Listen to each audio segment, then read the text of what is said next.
All right, good morning. It's 10 o'clock Eastern Time, 9 Central. Thank you for joining us for our webinar series today. And we're excited to be doing a partnership today with Dean Dorton. We're going to talk about the CARES Act today and try to answer as many of your questions as we can. We are having webinar series, much like many of your other partners. We're getting a lot of calls asking lots of questions just because of the general uncertainty of the situation that we're in. And we have an amazing team of partners that are also KAM members who their job is to help you all in your time of need. So we thank Dean Dorton for helping to put this on for us and tapping their extensive resources and knowledge base to be able to answer these questions. And with that, I want to go ahead and turn it over to Charles Helms. He's KAM's newest member. He's our member relations manager, and he's going to queue up the webinar today. Charles, take it away. Thanks, Lee. We're glad to have you here with us. Material will be emailed to you and available on KAM's and Dean Dorton's websites after this session is over. Erica Horn is an Associate Director of Tax Services at Dean Dorton and has more than 30 years of professional experience. She spent the majority of her career advising clients on state and local tax issues. Throughout her advice and advocacy, Erica has saved her clients millions of dollars in taxes. She has experience in a wide range of industries and is a prolific speaker and author. Maddie Schuler is a senior tax consultant at Dean Dorton. Prior to joining Dean Dorton, Maddie practiced law at a large regional law firm and obtained a Master of Laws in Taxation at Georgetown University in Washington, D.C. She focuses her practice on consulting and advising clients on both federal and state tax matters. Maddie frequently speaks and authors numerous publications in the field of tax law. I want to start by thanking you, Lee, and Charles very much for this opportunity and for all the folks that are on the line with us today. I know these are difficult and troubling times, and we're privileged to be able to share with you the information that we have been able to glean that might be helpful to you. Of course, the CARES Act was signed into law on Friday afternoon. So we always like to make it clear that we're not providing you with details that are specific to your circumstance. Every circumstance is a wee bit different and can change how a law operates. And so we want to make sure that you talk to someone about your specific situation as opposed to taking any drastic measures just based on what you might read in a slide.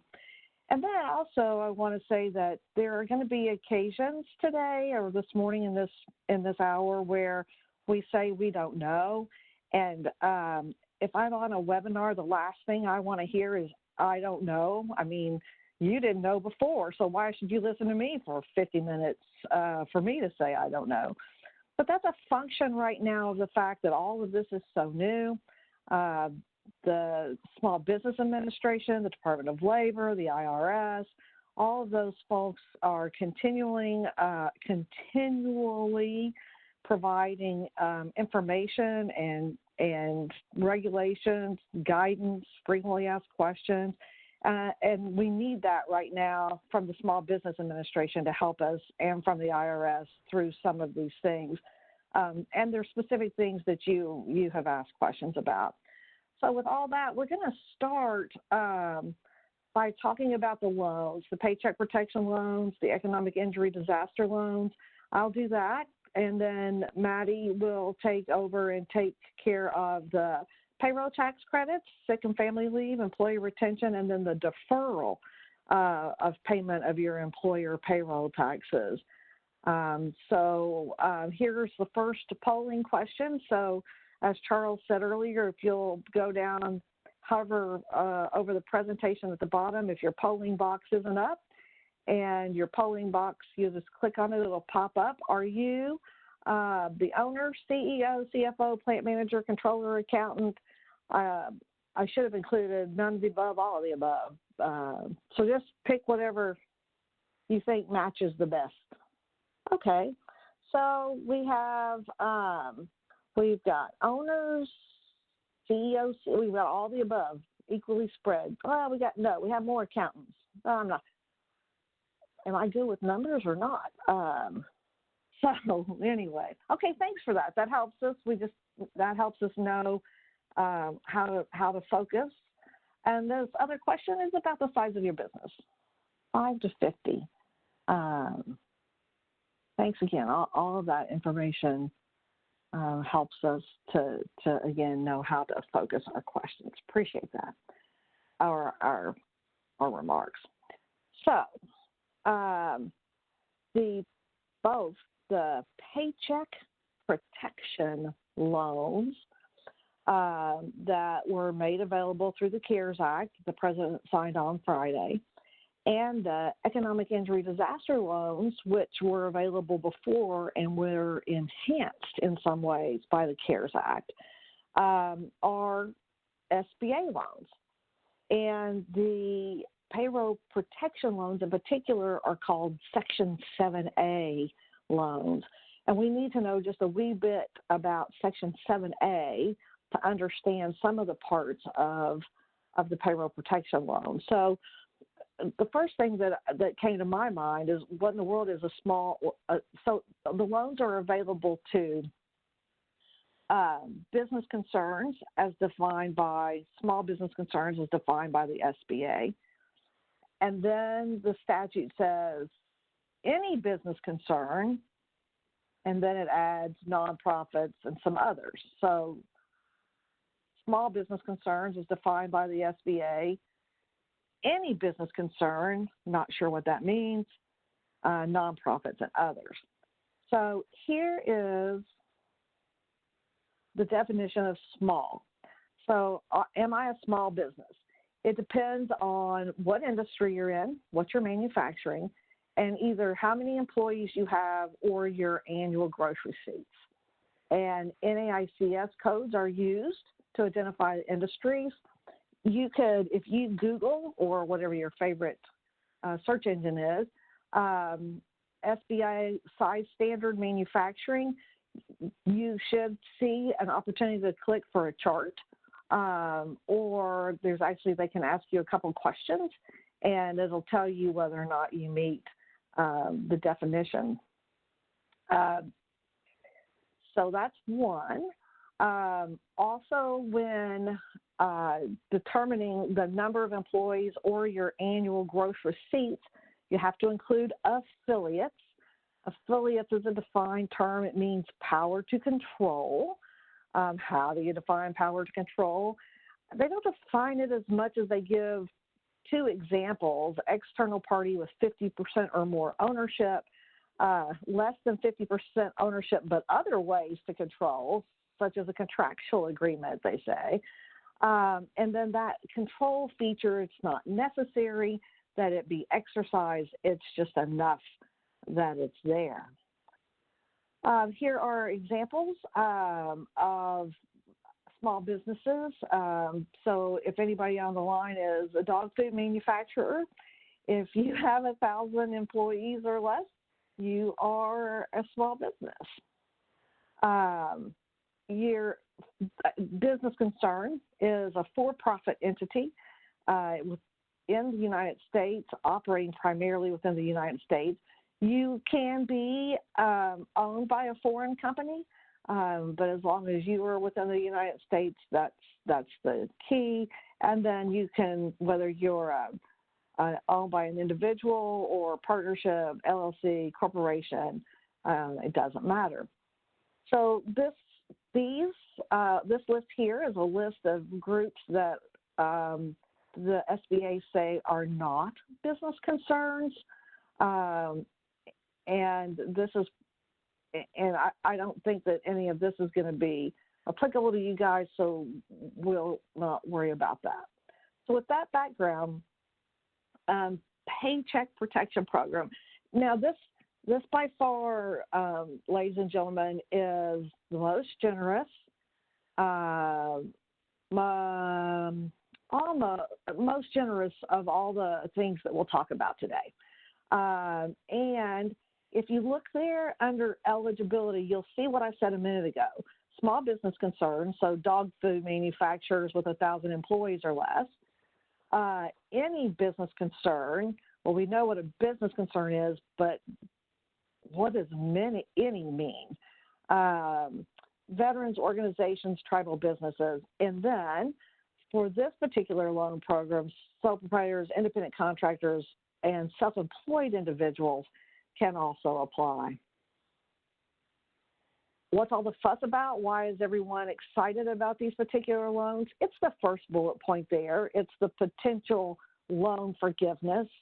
The other things are important, needless to say, but they are not quite as important as that idea that we might be able to get some free money. There are no fees. There might be costs. So an example of a cost might be a recording cost to record something at a county clerk's office. A lender might make you reimburse them for that cost, but there'll be no loan origination fees, no small business administration fee, nothing like that. Under the normal SBA 7A loan, you have to certify that you can't get credit anyplace else.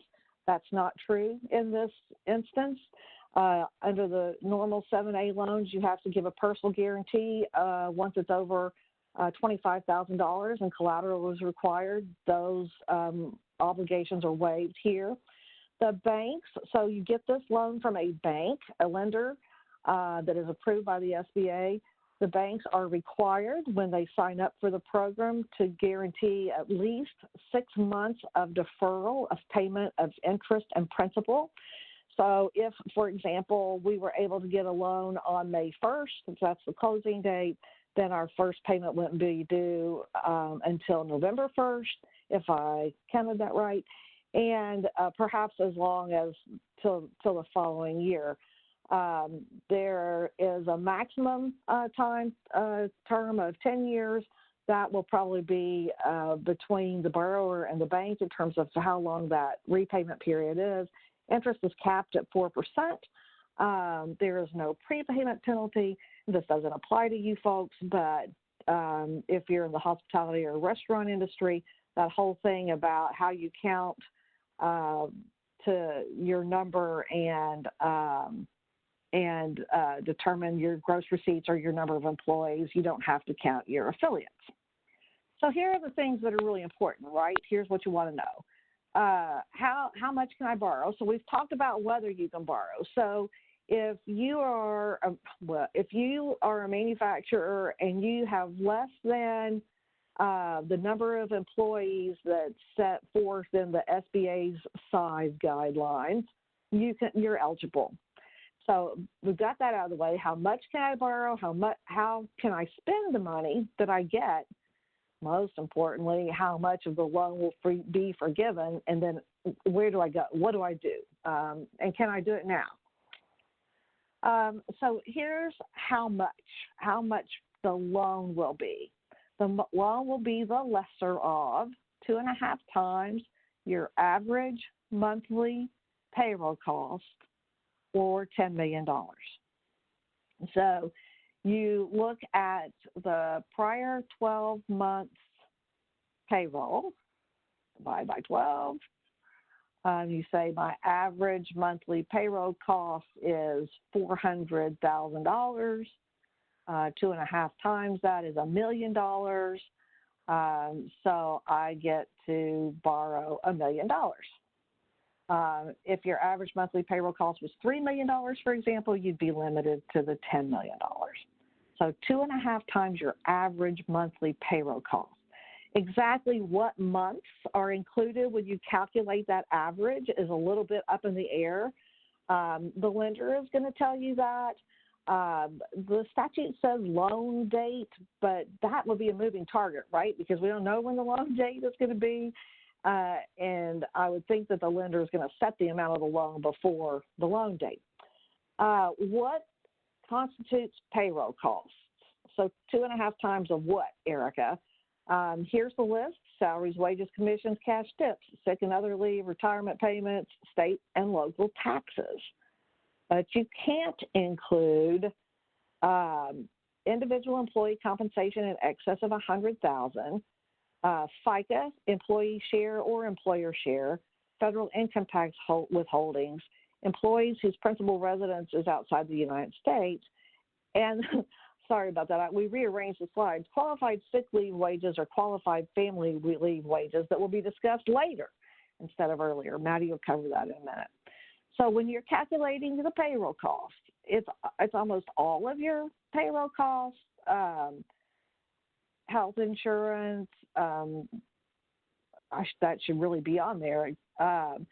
Almost everything except for the things that are in the excluding part. If someone in the organization makes more than $100,000, it doesn't mean that person's compensation is thrown out in its entirety. There is a formula, or there is going to be a formula to allow you to prorate that. So I've had that question come up. Do you mean if the whole $100,000 goes out or what? And the whole $100,000 doesn't go out. You just get a part of it. Okay. Allowable uses. So here's how you can spend the money. You can spend it on the same payroll cost. Matter of fact, you must. If you want to get any forgiveness, well, you have to. You have to promise you will, and you have to. Payroll cost, interest on mortgage indebtedness, if that's pre-existing. So if you own a building, you're paying interest on a mortgage, not the principal, just the interest. Instead, if you're paying rent, the rent, utilities, and then if you have other indebtedness, interest on other indebtedness. That is how you can spend the money, okay? So just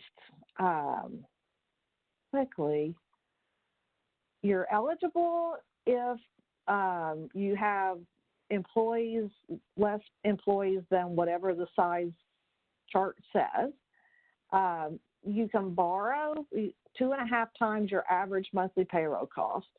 You can use it for payroll cost, occupancy cost, utilities, interest on other indebtedness. Now, how much will be forgiven? So 8 weeks of payroll costs, mortgage interest or rent, and utilities is what will be forgiven. 8 weeks of payroll costs, mortgage interest or rent, and utilities is what will be forgiven. So if we had, we talked about it a minute ago, if your average monthly payroll was $400,000, and you could borrow 2.5 times that, that'd be $1 million. 2 or 8 weeks, 2 months of that average monthly payroll would be $800,000. So that $800,000 would be forgiven. That leaves us with $200,000. If your rent was, let's say, $10,000 a month, then that would be $20,000 that would come off.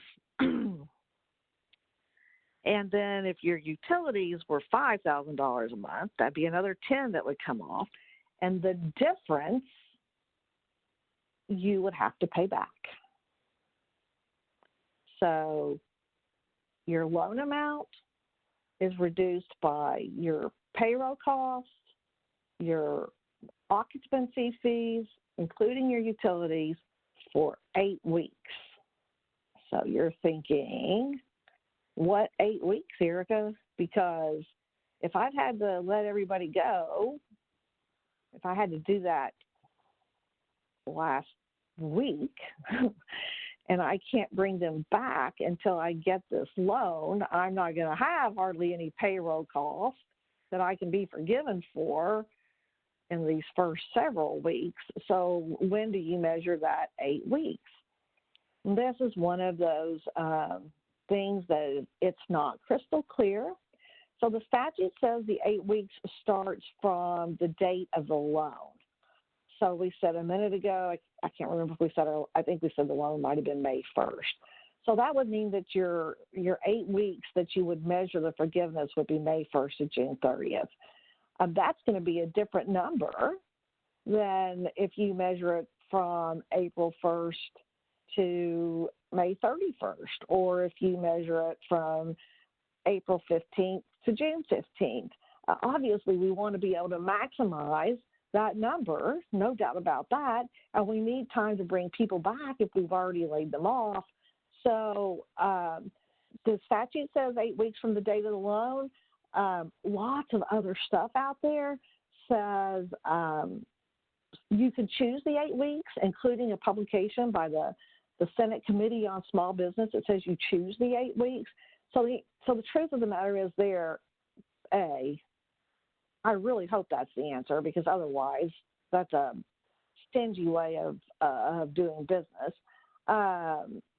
B, when the statute was enacted last week, you might remember that it was hoped by the administration that everybody could go back to work very soon. And now they've said basically that it'll be at least May 1st and June 1st before things are ramped back up.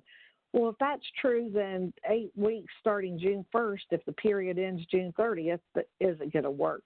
So I'm curious as to whether or not Congress will have to come back and extend that window for those 8 weeks as a result of the ongoing nature of the virus.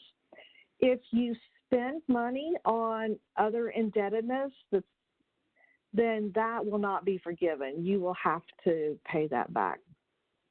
If you are in the midst of, if for some reason you reduce your workforce or the payroll of your workforce, then a portion of the loan that might have otherwise been forgiven won't be forgiven. So let's say you bring everybody back. Let's pretend for a minute you've sent everybody home. It's just you and the plant manager, and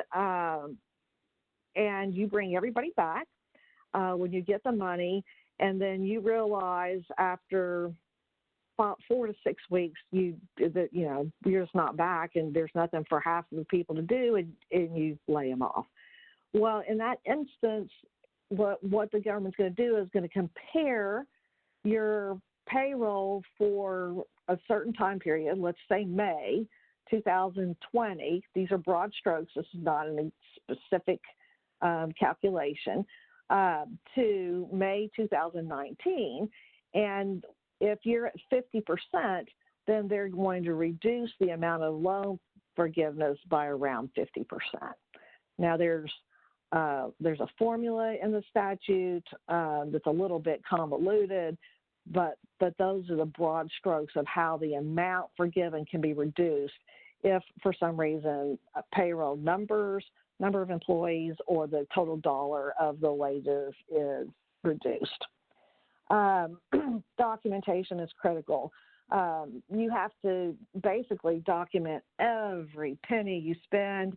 That is what's going to allow you to get the forgiveness. No documentation, no forgiveness.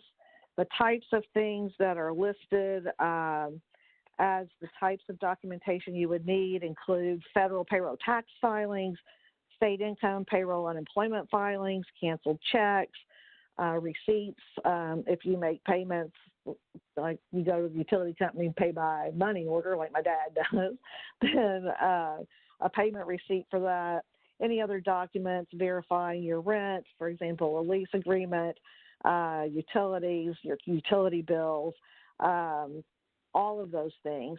You have to certify that those documents are true and correct, that the amount of forgiveness requested was used to retain employees, pay mortgage, interest, rent, or utilities, and you have to swear anything else that the bank asks you to swear.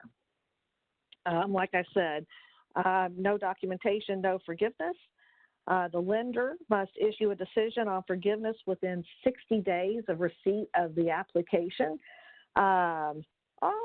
So there's an application for forgiveness. Apparently there will be. There's certainly not one out there right now. Banks are working as hard as they can to get guidance from the SBA and to create those forms. All right. I know I'm going fast. It's just that there's a lot. And I think that we're covering most of your questions. We certainly will cover all your questions, if not within this time frame. But I think this is getting the majority of them, especially when Maddie finishes. So you apply at an SBA-approved bank. I want you to hang up from this conference call today, and if you haven't already, I want you to call the banker with whom you have a banking relationship and leave he or she a voicemail, because I'm assuming everybody's calling them, and say, hey, I might want one of these payroll protection loans. Let me know ASAP what I need to do to apply. Then you can do the analysis of what options are best for you, and you can always change your mind about taking that loan or even applying for that loan. Much like the certification you have to make as to the forgiveness, you have to certify at the time that you take the loan that the current economic conditions make the loan necessary to support your ongoing operations, that the money will be used to retain workers, maintain payroll, make interest payments on mortgage or pay rent and pay utilities, and that you haven't gone to some other bank or lender and applied for another PPL or already gotten one someplace else. So you can only get one of these. Okay, that is a short course in Paycheck protection loans. Please hear the following. You may apply for both a Paycheck protection loan and an economic injury disaster loan. That question has come up lots of times. They do cover some of the same things, but the economic injury disaster loan is a little broader. So if you see on this slide, you can pay payroll. That sick leave in there would be covered under the Paycheck protection loan too. But you can use it to meet increased material costs due to supply chain interruptions. You can use it to repay other obligations that you would be unable to meet. You can use it to pay for inventory, to relieve accounts payable, basically for working capital. You can't use it to refinance long-term debt. You can't use it to replace lost profit or sales or for expansion. You are eligible if the location, the area in which you are located has been deemed a disaster area. The entire country has been deemed a disaster area. Kentucky's specific declaration was made a week ago Friday, if I'm not mistaken. So that you can check that box. You have to have suffered working capital losses due to disaster. There are very few folks, hospitals probably being the only one who can't check that box. Even then, they probably can. This loan, although not generally this time, is available in addition to the small business concern, like we've talked about at the very beginning, which is based on the number of employees or gross receipts, 501c3 nonprofits, small agricultural cooperatives, groups engaged in aquaculture, sole proprietorships, and independent contractors. You have to have acceptable credit and the ability to repay. In a standard loan from the Small Business Administration, those credit and repayment items are apparently a relatively high bar to pass. The statute has been written to make it easier. It basically says this loan comes directly from the SBA. So we'll talk about that in a second, but you apply online at the SBA.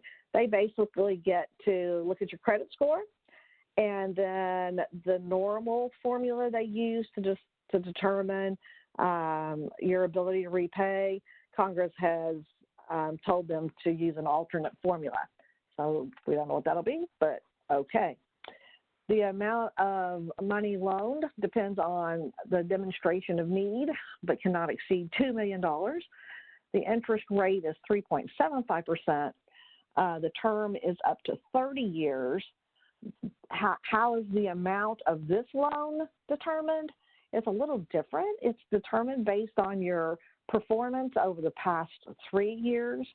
It's going to be interesting to see exactly what documentation the Small Business Administration asks for when you apply for this loan. Typically, the documentation requirements for this loan are relatively onerous. Congress has told them to get on with it, to get out there and make these loans. It'll be interesting to see if they come down on what all is required. Collateral is required for loan amounts over $25,000. Remember, on the Paycheck protection loan, no collateral. Personal guarantee is required if the loan is in excess of $200,000. No personal guarantee for the payroll protection loans. Typically the borrower has to say that they don't have any other available credit. That requirement is waived. If you've been in business less than a year, if you're a startup, that's okay. Typically, you would have had to have been in business for a year.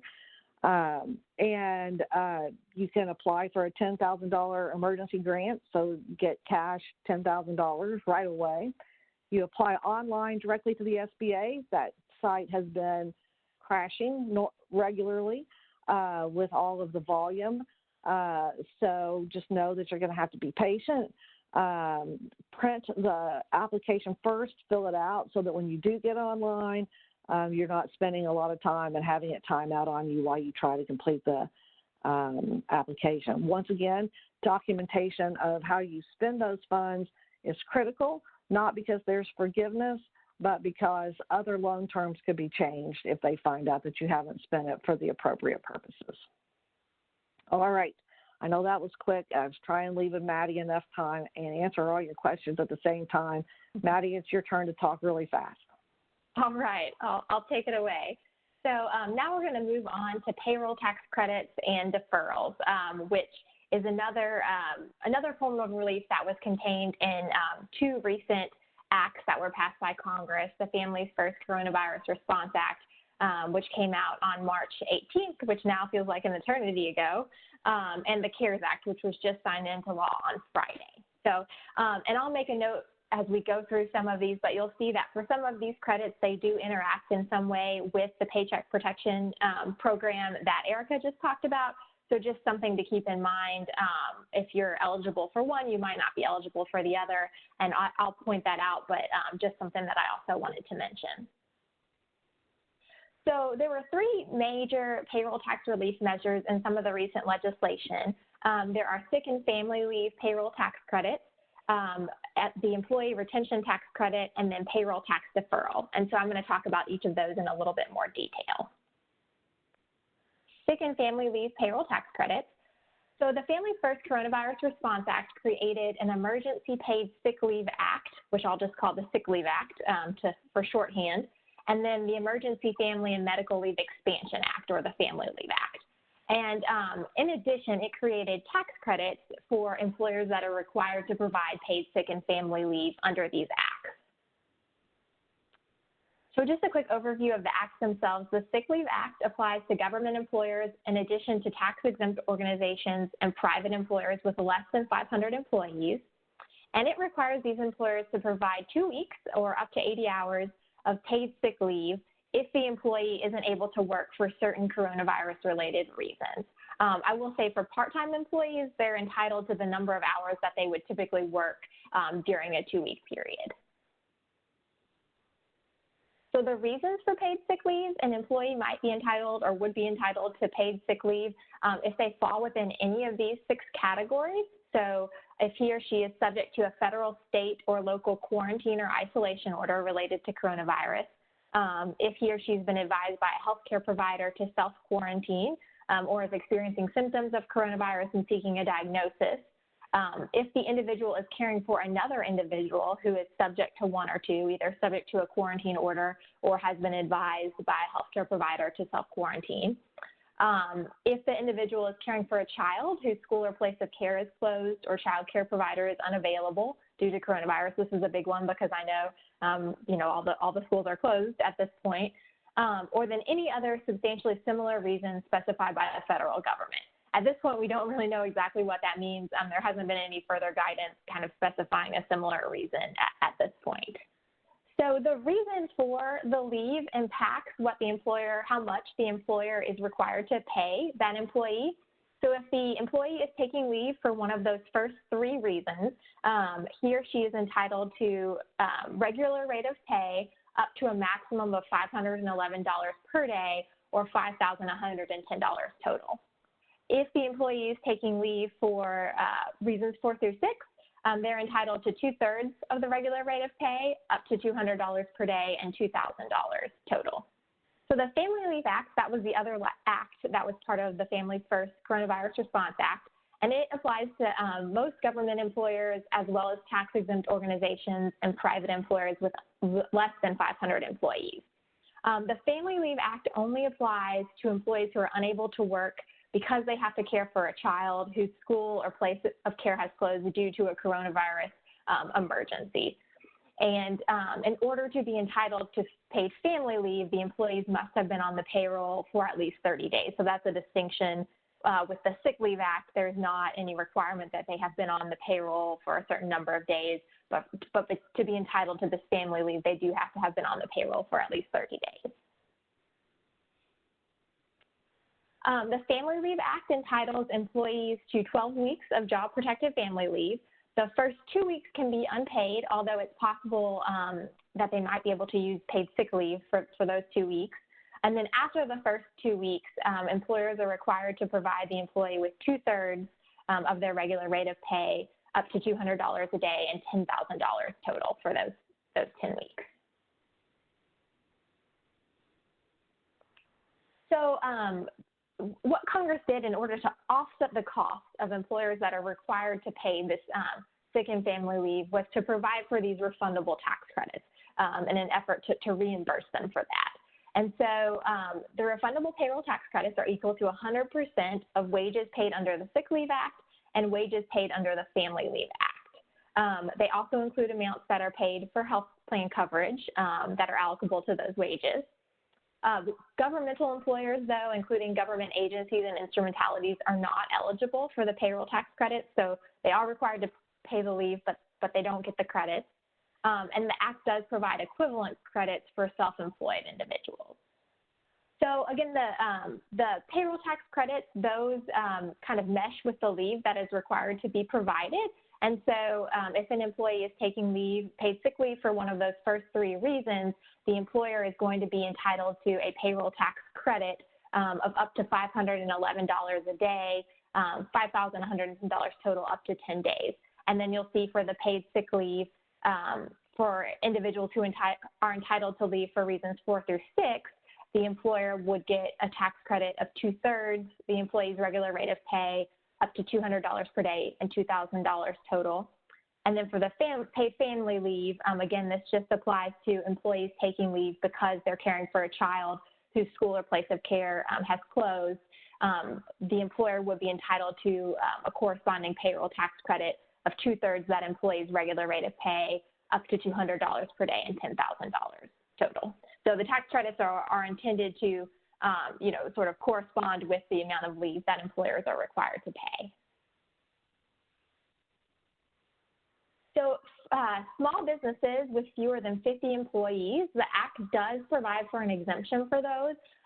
It only applies, though, to the requirement to pay leave related to the school closings or the child care unavailability, so that reason number 5. And those employees have to show that paying the leave would jeopardize the viability of the business as a going concern. What exactly they have to show in order to prove that, the Department of Labor is expected to provide some guidance on that. That they have said that it will be based on simple and clear criteria that employers would show in order to meet that requirement. So just a few final remarks. The Sick Leave Act and the Family Leave Act are effective April 1st, so tomorrow. And the payroll tax credits apply to wages paid for the period April 1st through the end of the year, through December 31st. So that's all going into effect tomorrow. The credits would apply to wages that are paid starting tomorrow. How you take the credit is still a little bit up in the air. We're waiting for some further guidance from the IRS on that. presumably it's going to be part of, your 941, your payroll tax returns that you are filing. But the IRS is supposed to shortly, we hope, be coming out with some guidance as to exactly how you take that credit, and perhaps how you can even, because it is refundable, if the wages that you pay exceed your payroll tax liability, you would get that excess back as a refund. We're also looking for them to provide some further guidance as far as, what employers have to do to get these credits. All right, so moving on then to the credits that were in the CARES Act, and we'll start off with the Employee Retention Tax Credit. So that is another refundable payroll tax credit, and it is equal to 50% of qualified wages per employee. Qualified wages cannot exceed $10,000 per employee for all quarters, and this Employee Retention Tax Credit applies to wages paid beginning March 13th, so looking back a couple weeks, through the end of the year.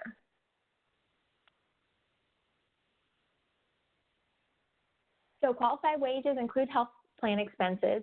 They do not include wages paid under the Sick Leave Act or the Family Leave Act. So that's a way to sort of ensure that you're not double dipping on those, because you're already getting a payroll tax credit for those wages. And what exactly the qualified wages means, the definition of those, depends on the average number of full-time employees that the company had during 2019. And so we'll talk about that in just a second, but when you're calculating that average number of full-time employees, there are certain aggregation rules that apply. So if you've got some companies that have overlapping ownership, you might be required to treat those as a single employer. So just wanted to point that out, because that could make a difference on the qualified wages that you can take into account for purposes of the credit. So qualified wages, if the company had more than 100 full-time employees during 2019, the qualified wages are any wages paid to an employee when that employee is not providing services. So they have to remain on the payroll, you're continuing to pay them, but because of, a shutdown, or because of the decline in gross receipts that the business has experienced due to coronavirus, they're not actually providing services. And that's limited to 30 days per employee. For companies that had 100 or fewer full-time employees during 2019, they can take all employee wages into account, of course, subject to that limit that it's $10,000 per employee.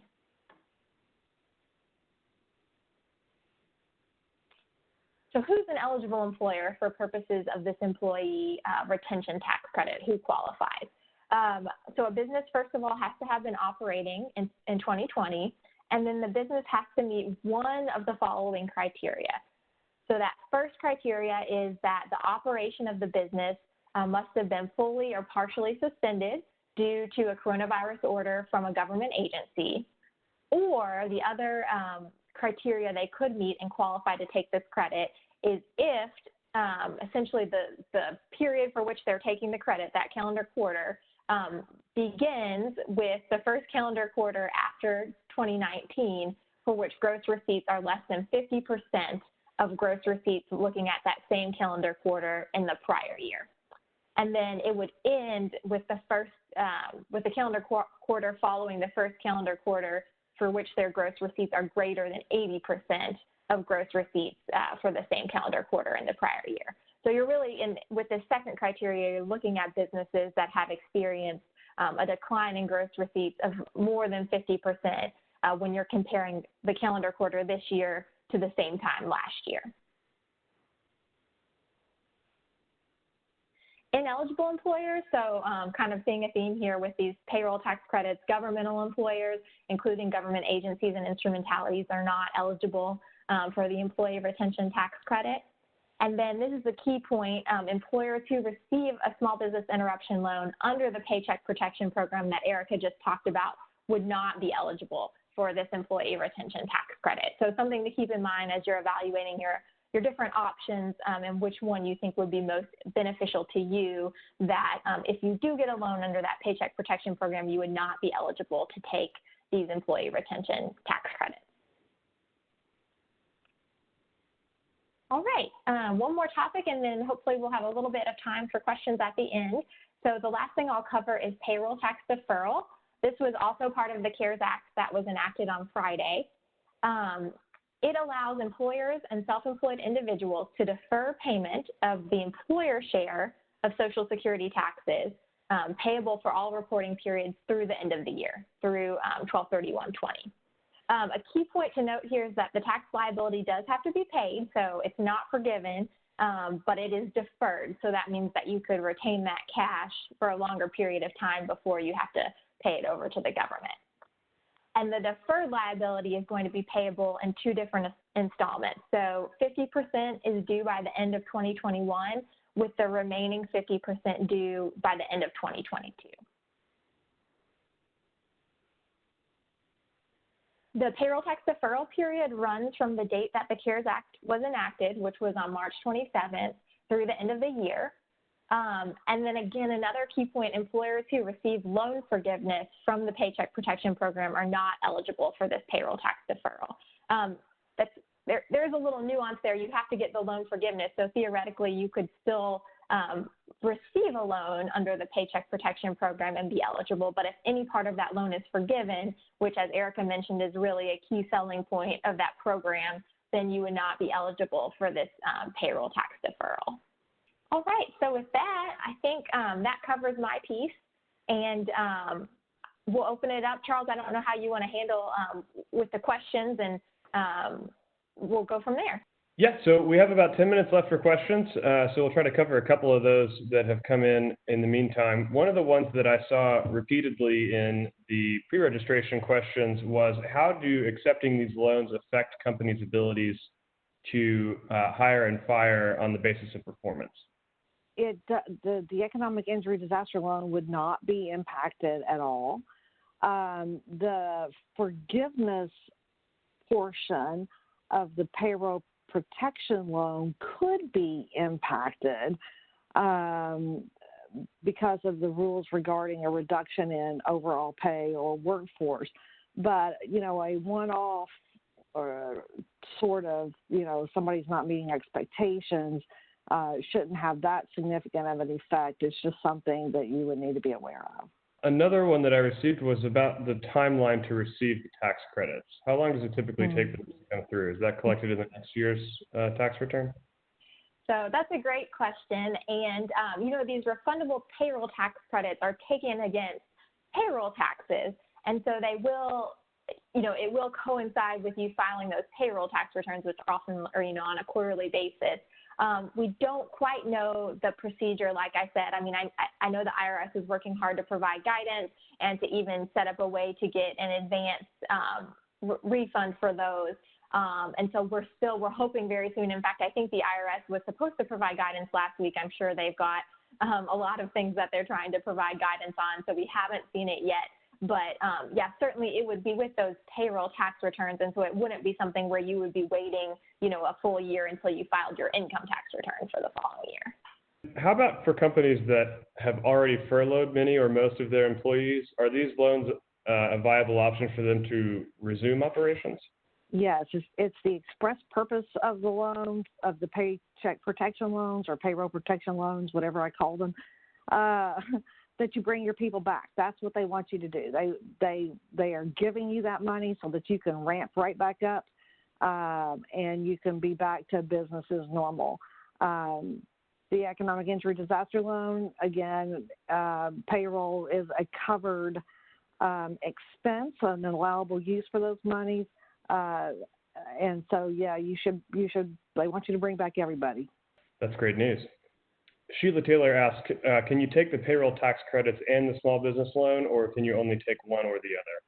So that's a great question. And the sick and family leave payroll tax credits, those you could still take, even if you get a small business loan or you get a loan under the Paycheck Protection Program. There's no prohibition against taking those credits if you get a loan. With the employee retention tax credit, if you get a paycheck protection loan, you are prohibited from taking that employee retention tax credit. And then again, the payroll tax deferral, if you have a loan that has been forgiven under the Paycheck Protection Program, then you would be prohibited from utilizing that payroll tax deferral. Colby Blair asked, what's defined in utilities for the purposes of the payroll protection loans? Distribution of electricity, gas, water, transportation, telephone, or internet access for which service began before February 15th, 2020. Again, slightly slower. Electricity, gas, water, transportation, telephone, or internet access. I do not know what transportation means. I have to think about that. As long as you had it before February 15th, 2020. Do 501c3s qualify for the payroll protection loans? Yes, 501c3s qualify. Okay. Erica Greffer asked, when looking at eligibility for the payroll protection loan program, at what point does it take into consideration the number of employees? Is it based on the number at the time of the application or at some point in the past? You know, I think a really good question. I don't know for sure. I think it would look at the number of employees. I don't know if it's like, I don't know is the short answer, but it should be something relatively recent or, 12/31 or I don't know for sure, but it shouldn't be a date that's too far out. Okay. Dustin Dixon asked, as part of the family leave program, are employees required to take uninterrupted leave or can they alternate, say, for example, with a spouse to take a couple of days to take care of a sick child? Can they alternate on and off or does it need to be an uninterrupted leave? Right. That's a great question. And I believe the answer is yes, but I will say I don't know for sure. The Department of Labor has posted some FAQs on the leave requirements on their website, and I believe that is addressed in their FAQs. They go through a lot of different scenarios, and I am fairly certain that one is addressed, and those are very readable and would definitely recommend those. And so I believe the answer is yes, but I don't know for sure, but I do think that they've addressed that in their FAQs. I just want to clarify, what question is the answer yes to? Oh, I'm sorry. If they can. 501c3s, if that was the one, 501c3s qualify, are eligible for the loan, was when I was saying yes. So, yeah, I'm sorry. I meant for Maddie's comments. And so as far as can they take interrupted leave, I guess, a few days and alternate, my thought was I don't know for sure, I guess is the best answer, but I think the Department of Labor has addressed that, yes. Okay. So the assumption is that it is possible to take periodic leave. It does not have to be uninterrupted. That's right, for like a full 2 weeks where you wouldn't, but I don't know for sure, but I do think that they've addressed it, yeah, but that's how I would interpret it, where you wouldn't have to take the full 2 weeks kind of in a chunk, like you said, it could be interrupted, yeah. Great, I just wanted to make sure we got the correct question to go with the answer. We are running up against the end of our time, and I want to respect the rest of everyone's day. So thanks for joining us today. We really appreciate your participation. If we didn't get to your questions, please feel free to reach out either to us or to Dean Dorton's folks. And I'm going to turn it over to Lee to wrap us up. So I just want to thank everybody for tuning in today. Yeah, I know there's a lot of uncertainty. There's more information coming at us than we can possibly parse and understand in the time frame that we need to and still do our normal operations. But know that your fellow members at KAM, our service provider partners, are tracking all this, and they are working with us to deliver this information to you as quickly as we're able to read it and decipher it and understand it. As you have questions, please don't hesitate to call us, email us, hit us up on social media. We'll track it down. We have a number of upcoming webinars that are available for you to look through on our website. And we're looking for ideas on some other things that you're interested in as well. So please maintain that line of communication with us so that we know exactly how best to help you. Thanks again for your time. I hope you guys have a safe and healthy rest of your day.